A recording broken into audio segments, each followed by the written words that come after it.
निकाह की पहली रात उसे कहा गया कि तू अपने घर लाया है दुल्हन को, तो सबसे पहले उसके ही दुपट्टे को तू मुसल्ला बना और उस पर सजदा कर। ये हुक्म है।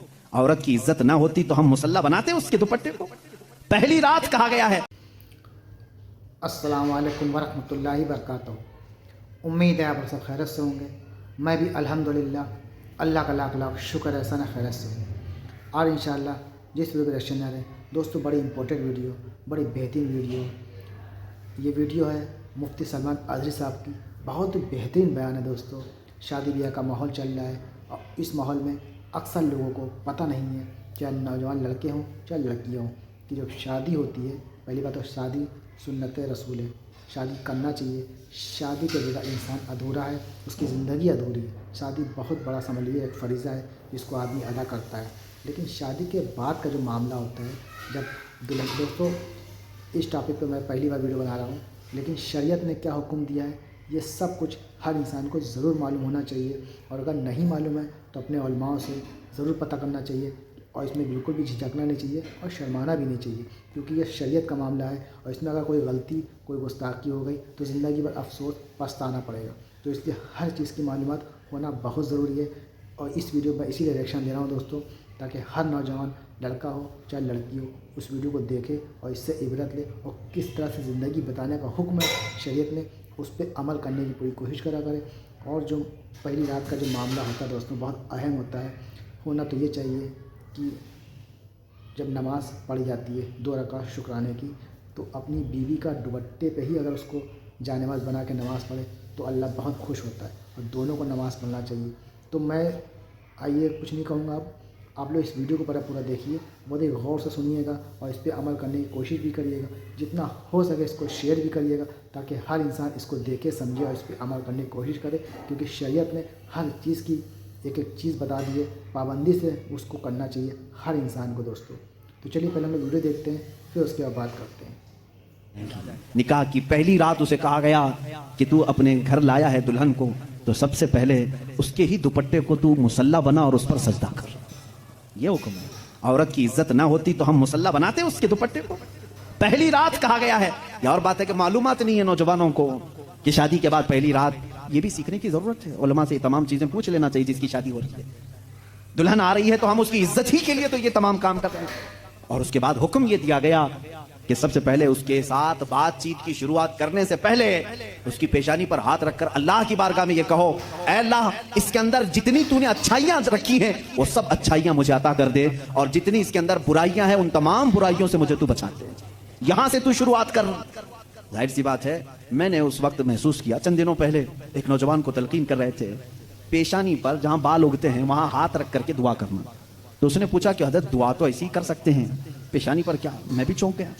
इसको मैं बताऊं, मेरे एक उस्ताद से मैंने पूछा क्या ऐसा है कि अपनी दुल्हन की पेशानी पर हाथ रख करके इस तरह दुआ करना चाहिए? उन्होंने कहा हाँ है। दुआ तो कैसे भी करें, हाथ ना रखें और हाथ छोड़ें, हाथ उठाएं, सब दुआ अल्लाह सुनता है।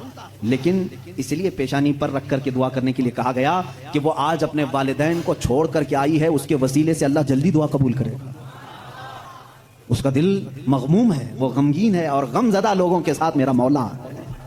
वो अपने वालिदैन को छोड़ करके तेरे घर आई है, वो मगमूम है, बहुत गमज़दा है। आज उसकी पेशानी पर हाथ रख करके दुआ करो। मेरा उसी दिन ये जहन समझ गया कि इस्लाम ने औरत को वो मकाम दिया है, वो इज्जत दी है। हमने उसको अपने जिस्मों को सुकून पहुंचाने वाला आला नहीं समझा, मशीन नहीं समझा, बल्कि हकीकी मुस्लिम वो है जो अपनी औरत की इज्जत भी करे, एहतराम भी करे। अल्लाह के रसूल सल्लल्लाहु अलैहि वसल्लम ने जो फरामीन दिए हैं, अजीज़ान गिरामी वक़ात, ये निकाह के इस सिस्टम को भी मैं आपको बताऊं। कुछ तो वो हैं जो ये इस्लाम के खिलाफ भौंक रहे हैं कि औरतों के ऊपर ज़बरदस्ती होती है इस्लाम में, और दूसरों की क्या बात करूं, हमारे हिंदुस्तान पर बैठा हुआ मैं क्या बताऊं, ये भी बड़ी औरतों की, हाँ, पीड़ित महिलाएं हैं, मुस्लिम पीड़ित महिलाएं हैं जो खुद बीवी को छोड़ बैठा है। सारी मुस्लिम औरतें पीड़ित हैं। अल्लाह अकबर। वो खुद अपनी बीवी को देखने नहीं जा सका, जिंदगी खत्म होने आ गई, बाल सफेद हो गए, पीड़ित महिलाएं हैं मुसलमान। हाँ, अगर ए मुसलमानों कोई भी हम में से औरत पर जोर जबरदस्ती करता है, याद रखो मैं तुम्हें बताऊं कि कुरान की क़यामत के दिन अल्लाह जानवरों पर भी उठाए हुए हाथ का फैसला लेगा। तो औरत की बात तो दूर की है, मेरा अकीदा तो यह है। एक औरत ने बिल्ली को बांध रखा था, बुखारी शरीफ में है, वो मर गई बिल्ली, और वो औरत बहुत इबादत गुजार थी, लेकिन अल्लाह ताला ने फैसला फरमाया कि इस औरत को जहन्नम में डालो। मेरी एक मखलूक को बांध कर रखी इसने और वो मर गई। हमारा तो अकीदा यह है, तुम औरतों पर अगर जुल्म करते हो तो तुम जिम्मेदार हो, लेकिन इस्लाम नहीं। इस्लाम वो कामिल दीन है।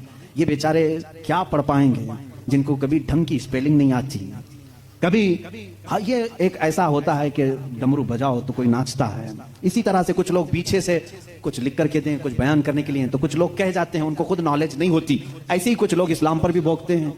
अब अगर ये टॉपिक अगर मैं छेड़ूं 3 तलाक के, तो और बड़े मामला हैं। 3 तलाक के लिए इस्लाम ने जोर जबरदस्ती की है। औरतों पर जुल्म है, ये पीड़ित हैं, ये महिला हैं, इनको इंसाफ दिलाना चाहिए। 3 तलाक देना, पहली बात ये समझे ही नहीं। आप तो समझते हैं ना, इस्लाम में फजर की नमाज फर्ज है, जोहर की नमाज फर्ज है ना, असर मगरिब इशा फर्ज है, तलाक देना फर्ज है। फर्ज है, इतना क्यों नहीं समझ रहे? कौन कहता है कि हर मुसलमान 3 तलाक देना फर्ज समझता है? अरे वो एक एग्जिट रास्ता है। हम कभी भी किसी भी बंदे को निकाह पढ़ाते हैं तो तलाक का नाम तक नहीं लेते। अगर जिक्र कर दिया ना कि मैं 5 साल के बाद तलाक देने के लिए निकाह कर रहा हूं, तो निकाह ही हराम हो गया। बल्कि मैं कहता हूं, अगर तुमने निकाह में यह कह दिया 80 साल के बाद मैं छोड़ दूंगा, या 80 साल का ये कॉन्ट्रैक्ट है मेरा, तो निकाह नहीं है वो निकाह नहीं, उसको मुता कहते हैं। हम निकाह में कभी वक्त मुतय्यन नहीं कर सकते, बल्कि हम तो लाइफ टाइम के लिए निकाह कर रहे होते हैं, लाइफ टाइम के लिए। लेकिन इंसानी जिंदगी में कई मामलात ऐसे आते हैं कि मिजाज नहीं जम सकता। जरूरी नहीं है कि हर आदमी का मिजाज दूसरे से जम जाए। कभी ऐसा हो गया तो उसके लिए ऑप्शन रखना चाहिए कि नहीं रखना चाहिए? उसके लिए ऑप्शन रखना चाहिए कि नहीं रखना चाहिए? अरे मियां, तुम किसी को गाड़ी में बिठा करके भेज रहे हो और उससे ये कहो कि चलना ही है, अगर वो पूछ ले गाड़ी के पहिए दोनों पंचर हो गए तो क्या करूं, कहा फिर भी चलना ही है। ये जुल्म है, ये ज्यादती है। उससे ये कहना चाहिए कि अगर गाड़ी के पहिए पंचर हो गए, टायर पंचर हो गए, तो करीब में गैरेज है, खोल करके बदलवा लो। माकूल बात है कि नहीं? अगर बीच रास्ते में नहीं, तुम पाबंदी लगा दे, नहीं टायर नहीं बदलना, पंचर हुई उसी से चलना, ये ज्यादती है कि नहीं? अब मैं आपको बताता हूं, 2 टायर लेकर के चले थे शादी के बाद, 2 टायर हैं और दोनों चल रहे हैं तो ठीक है, एक भी पंचर हुआ तो क्या करो? ये कहते नहीं, पंचर टायर के साथ ही चलो। अरे भाई, कहीं और गाड़ी गड्ढे में गिर जाएगी। हुक्म ये होना चाहिए कि अगर पंचर हो गया तो टायर चेंज कर सकते हो, तुम्हारे लिए ऑप्शन होना चाहिए। बस इस्लाम का तकाजा सिर्फ इतना ही है कि अगर किसी की जिंदगी में अनबन हो गई, नहीं बन पाई, तो उसके लिए एक ऑप्शन है कि औरत को, वो भी एक साथ 3 तलाक नहीं, उसको हराम करार दिया गया है। शरीयत में एक वक्त में 3 तलाक दे देना हराम है। मैं इसका बबांगे दोहल आज ऐलान करता हूं, अगर कोई एक ही साथ अपनी औरत को तलाक तलाक तलाक इस तरह 3 बार कह देता है तो उसने हराम काम किया, गुनाह किया, नाजायज काम किया है। अगर छोड़ना भी है तो उसको इस्लाम ने तरीका बताया है। एक बार पहले बोलो, 1 महीने का टाइम दो, 1 महीने में भी फिर नहीं बनी तो दूसरी मर्तबा फिर 1 बोलो और 1 महीना छोड़ दो। 2 महीने का टाइम गुजर गया, अब फिर भी नहीं बन पा रही, तब फिर सबको बिठा करके कह दो हमने 2 मर्तबा देख लिया, अब हमारी जिंदगी आगे चल नहीं पाती, तीसरी मर्तबा हम इसको खत्म करते हैं। ये तलाक का सही तरीका है। क्या इसमें इस्लाम ने जुल्म किया? इस्लाम ने इसमें जुल्म किया? इसको ये ढिंडोरा पीट पीट करके लोगों को ऐसा बना करके रखें। बेचारे कुछ लोग अनपढ़ इनकी बातों में आ भी जाते हैं। अरे हमारा हिंदुस्तान तो ऐसा है कि बाहर कोई भी डमरू बजाए उसके इर्द गिर्द तो लोग खड़े हो ही जाते हैं। कोई भी गली कूचे में भी आकर के ढोल बजाता है तो कितना मजमा जमा होता है। पार्लियामेंट में बैठ करके अगर बजाए तो क्यों नहीं सुनेंगे लोग? सुनेंगे लोग। हमारी पब्लिक है, बहुत मैच्योर पब्लिक है। अजीज़ान गिरामी, यहां पर मैं आपको इस्लाम की वो खुसूसियात अर्ज कर रहा हूं जिसमें इस्लाम ने कहीं पर अपने पैरोकारों पर जुल्म नहीं किया, बल्कि इसका हर हुक्म फितरत के ऐन मुताबिक है। अब कुछ लोग वो हैं जो संन्यास लेने को कहते हैं, नहीं, औरत को छूना भी नहीं चाहिए, पूरी जिंदगी भर ऐसे ही रहना चाहिए, उसके भी हम खिलाफ हैं। नहीं, इस्लाम इस चीज का खिलाफ है कि तुम उसके अंदर की चाहत और उसके अंदर के सुकून लेने के जरिए को बंद कर रहे हो। तो दोस्तों, ये था हमारा एक्शन जो आपने देखा, बड़ा इम्पोर्टेंट बयान था दोस्तों, और इस बयान पे अमल करना बहुत ज़रूरी है दोस्तों, क्योंकि आजकल लोगों को पता ही नहीं है कि क्या हकीकत है, क्या सच्चाई है। बस इतना पता है कि हाँ शादी करना है, लेकिन उसकी शरीयत ने क्या इस तरह से इजाज़त दी है, कैसे उसको करना चाहिए, नमाज़ पढ़ना चाहिए, पेशानी पे हाथ रख के दुआ मांगनी चाहिए, ये सब शायद ही किसी को पता होगा, या किसी हाफिज़ या कारी को तो पता होगा, लेकिन आम इंसान को बहुत मुश्किल है कि ये चीज़ पता हो दोस्तों। इसीलिए मैंने इस वीडियो को बनाया है दोस्तों, और इस वीडियो को हर नौजवान लड़की लड़का ज़रूर देखें। तो शरीयत ने क्या इजाज़त दी इसकी, शादी बड़े अहम एक समझिए रिश्ता है, इसको करना चाहिए।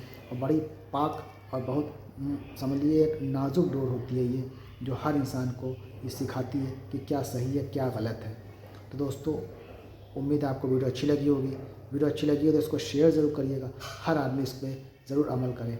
तो हम मिलेंगे आपसे नेक्स्ट वीडियो में, तब तक के लिए अस्सलाम वालेकुम वरहमतुल्लाहि वबरकातुहू।